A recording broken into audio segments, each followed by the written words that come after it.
Good morning, everybody. Uneducated Economist here. So, I was just reading some articles with interviewing Fed official Neil Kashkari. I have a hard time saying his last name. Kashkari? Anyway, I'll leave links down in the description for you guys. Very interesting to hear what they have to say. The Federal Reserve talking about inflation and how it is they're dealing with inflation. Now, something that I have said many times, and it was before the Federal Reserve even started to push their monetary policies into a restrictive mode to try and bring down the inflation. They said that they were trying to get help from the supply side of things. And now this is the reason why I feel we had as much inflation as we have, is because we had a huge supply chain shock. And now I saw it dramatically in lumber. And now I was following lumber, and I don't think there's anybody out there who was calling out the lumber industry as accurately as I did. And when I came to the table with the idea that there was going to be a very similar reaction to the rest of the economy as we experienced in lumber, I had a lot of people tell me that I was dead wrong, absolutely wrong on it. And now I don't feel that I am, and I feel that my theories are more accurate than pretty much everybody else's out there. And now I don't try to brag that up as being some kind of super genius on this thing. The only thing I'm going from is that I don't really have any skin in the game. Like, I don't have investments, I have a day job, I have a house, I would like to buy rental incomes. I'm in a position in which that no matter which direction we go, I'm cool with it. Like, I don't care. And I've conditioned myself to be in a position in which I just don't care which direction anything goes. If it goes up, down, or sideways, it doesn't really matter to me. And that's the position that I have tried very hard to condition myself to be in. I mean, think about that. If you see the housing market, if you are just absolutely desperate for the housing market to go up, then how are you going to conduct your life if you are desperate on that idea? Or if you are banking on the idea, counting on it, that there's going to be a housing market crash, how is it you're going to conduct your life? You're going to wait in anticipation forever, waiting for this thing to happen that may or may not occur. I mean, is that any way that you want to conduct yourself? This is the way I used to be. I don't want to do that anymore. I just don't behave in such fashions. Up, down, or sideways doesn't really matter to me. And so I think about like where it is that people are feeling the Federal Reserve is looking to condition this economy into. Well, here's something that you should look at when you read the article. Go and look at I'll believe it as the first link. I think it's from the New York Times. Look at some of the quotes that are coming from Neil Kashkari. Kashkari, I don't know how to say his name. And some of the things that he says. I mean, one of the things that I brought up was that to Peter Schiff was that the Federal Reserve was trying to hurt the employment, right? And he says, no, they're not trying to hurt the jobs market. They're trying to hurt the consumer. They want to slow the consumer down. And I'm thinking, no, it's all about jobs, because the Federal Reserve's model is about increasing or decreasing jobs. I mean, they have a mandate. Low and stable prices of 2% inflation over time, whatever the hell that means, and full employment. That's what the Federal Reserve is mandated to do. So you think about that, when they have inflation running rampant and everybody has a job, or there's more jobs out there than there are people to fill them, well, then the Federal Reserve has beyond achieved its its mandate for full employment, and now it has to fix the inflation problem. Well, we don't have a rise in unemployment at this point, but yet we have layoffs occurring like crazy. This is exactly what the Federal Reserve is looking for, because they don't have a mandate to deal with the consumer. You see? Like, they have a mandate to deal with the labor market, with the employment, to make sure people either have or don't have a job. And what low and stable prices in full employment, what the definition of that is, who knows? I mean, it's up to their arbitrary decisions when they make that. So I think about like what it is that the Federal Reserve is doing for their strategies. Well, read that article. They have a toolbox, right, that they use. They have certain conditions in which that they are allowed, or they're model allows them to conduct themselves, right? They check off little boxes. Unemployment's here, GDP's here, this is here, this is here. This is all their little indicators. And at the end of this little formula that they have, it tells them what to do. Like, they could have a computer program that does it, but they have the FOMC that tries to put in their opinions and their ideas of what it is that they should be doing as far as lifting of interest rates or how much they should lift them. But the overall idea of what it is that the Federal Reserve does, it's within a model. It's within a working, platform of like questions that they have to fill in, and then it gives them an answer at the end of it. And so even in their own models, they say that it's failed. It failed to bring in the idea of a supply chain breakdown. And that's the reason why their model is failing right now. And it's the reason why I said that they were going to fail. I mean, you think about it, the Federal Reserve said that they wanted help from the supply side, and then they said that they were going to hurt the consumer. Well, if you were a supplier, a manufacturer, a distributor, and you're listening to the Federal Reserve talk about how they're going to hurt the very person that you need in order to succeed at your job, why would you want to invest into that? Does that make any sense at all? Well, the Federal Reserve doesn't have that idea built into their model. That if they hurt the consumer, they are actually hurting the supplier, distributor, manufacturers, and retailers and everybody else out there when they say that. Like, they want help from these guys, but then they say the very thing that's going to make you profitable, we're going to go ahead and kill that person. What do you think about that? Right? You want to invest into that system? Oh, you don't, huh? I wonder why we still have inflation going. That doesn't make any sense. We were supposed to get help from you guys. We were supposed to get help from the supply side of things. Well, it wasn't working because it wasn't in their working model.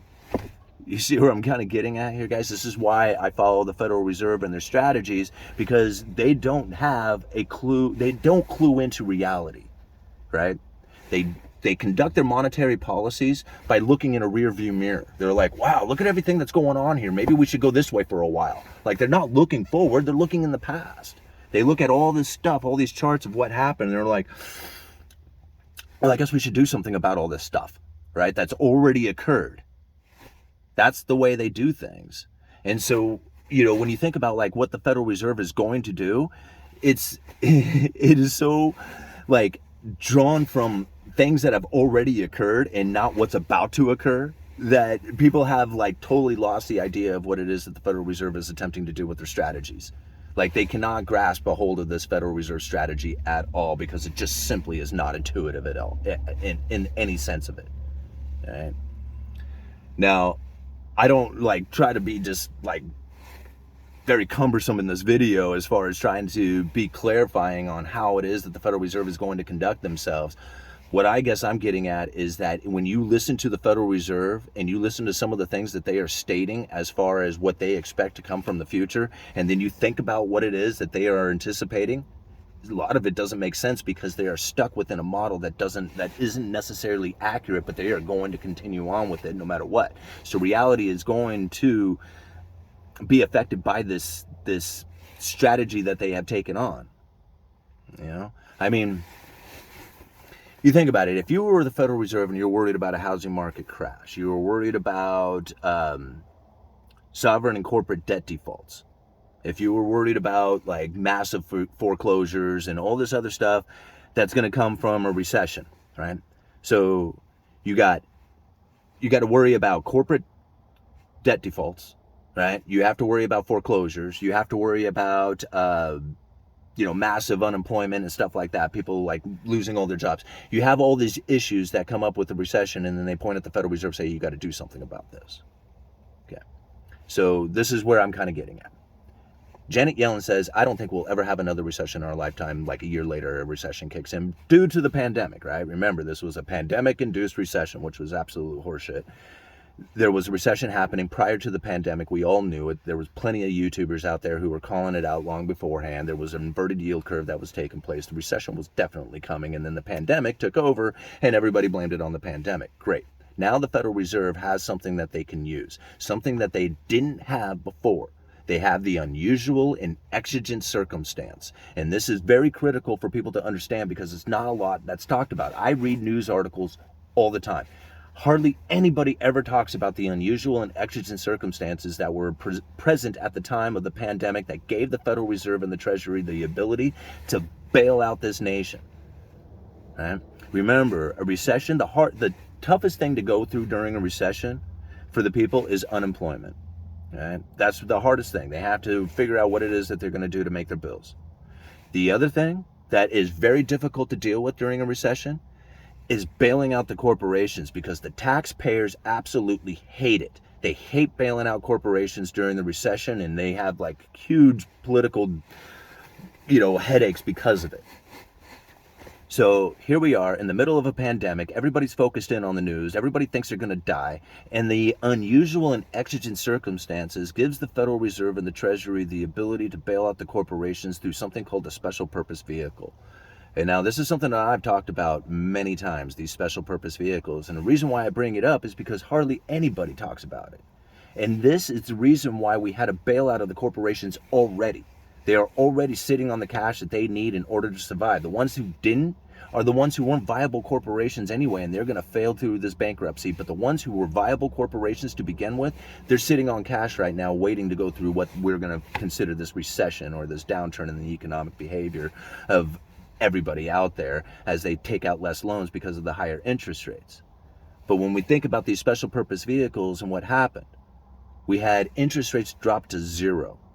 Right? The Federal Reserve was going into massive quantitative easing where they were buying up mortgage-backed securities and treasury bonds. And now mortgage-backed securities and treasury bonds, these are basically loans. It's loans to housing market, and it's loan to the government. And when you have the Federal Reserve loaning out, it's basically zero. Right? Zero money. It didn't cost anything to borrow money. The cost of money was essentially nothing for a lot of people out there. And when you have money at the cost of zero, asset prices start going through the roof. It's exactly what the Federal Reserve was looking for. They were trying to get these assets to go up in price so that people would have this wealth effect upon them. Once you have the asset prices go up, you look at your portfolio, you're like, holy moly, look at this. I went up, $1 million on my portfolio. It gives you that ability to go out there and spend money freely because you're not so worried about it mentally. You didn't pull any money out. You just mentally think that you're doing better, and so therefore you go out there and you start spending that money. It's a wealth effect that starts taking place. And the Federal Reserve is very well aware of this thing. And so if they can get the asset prices to move up, they can get the economy to start rolling just simply by the asset prices moving up. You get the stock market to go up, you get the housing market to go up. You don't even have to have a sell-off. Like I said, it's just the mental attitude of people once they see their portfolio has swelled, gives them that encouragement to go out there and start spending that money. And then on top of that, what you also have is the Federal Reserve, who set up the special purpose vehicle to bail out corporations. Now, this is very interesting to think about, because when the Federal Reserve set up this special purpose vehicle along with the Treasury, it's an entity that's separated away from them. It's like, it's an entity that would never exist during any other time unless there was this pandemic that was occurring. So you think about it. If the pandemic didn't occur, the corporations right now would not be sitting in the positions that they are. Okay? So we needed this pandemic. We didn't need it. They used this pandemic, right? I don't know how to say. They used this pandemic to get a bunch of funding to the corporations, to the viable ones. And now this is exactly how they did it. When they dropped those interest rates to zero, it really left a big gap out there for fixed income investors. Treasury bonds are by far the safest investment that you could possibly buy. Guaranteed return, zero chance of default. And when the yields on those things, the return that the investor gets, drops to almost zero, it doesn't give a whole lot of places for investors to start putting their money in a safe return. And so they start going up on the risk ladder, and that's when they start moving into corporate debt. The more they move into corporate debt, the higher the price on the corporate debt goes and the lower the yield is. And so what ends up happening is that these corporations are able to borrow incredibly cheap during this time of this establishment of a special purpose vehicle, because the Federal Reserve said that they were going to be buying corporate debt.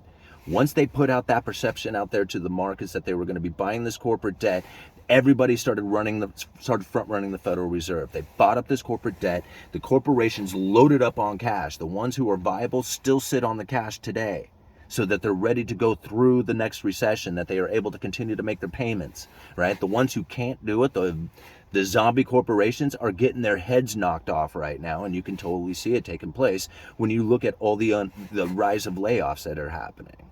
Now, how far into the future are we going to have to go before we start seeing the unemployment rise? But that is going to be the key ticket right there, is the unemployment rising. It's not a matter of how many layoffs you have. I don't care how high the interest rates go. I don't care about anything else out there. Right? It doesn't really matter. People tell me all the time, it was just like, you're so lame, man. You don't even realize how there's going to be a huge housing market crash along with rents and everything else. We're going into this major downturn. No, we're not. No, we're not. The only way that's going to happen is if we have a sovereign and corporate debt crisis, like a global sovereign corporate debt crisis. And I guarantee you, if that has taken place, you're going to care less about where housing prices are. You're going to be more concerned about what are you going to do about surviving the next day. Right? So, I mean, I'm not worried about a housing market crisis, right? The housing market crisis is zero concern of mine. What I am concerned about is a global sovereign corporate debt crisis that is possibly going to occur. And if that does happen, it's going to make a housing market crisis seem like a little nothing. It's going to seem like nothing compared to what would a global crisis like that would look like. And that's what I'm trying to get to people to try and understand here. What the position that we are in does not allow us to have a pullback. Like everybody says, we're going to pull back and we're going to buy houses so cheap. No, you're not. You know what the environment's going to look like if that is? You're not going to be able to do anything. You're going to be more worried about fighting over a can of beans than you're going to be worried about buying a house. I guarantee you that. So don't wish for it. All right? I mean, take it from somebody who studies this stuff every single day. If there was one concern about a financial crisis, it's a global financial corporate sovereign debt crisis. It's not a housing market crisis. I mean, if you're focused in on the housing market crisis, that's cool, but you're gonna see a small piece of what's gonna be a much, much, much bigger problem if that's the only thing you're focused in on. Uneducated Economist, you guys let me know. These heated jackets are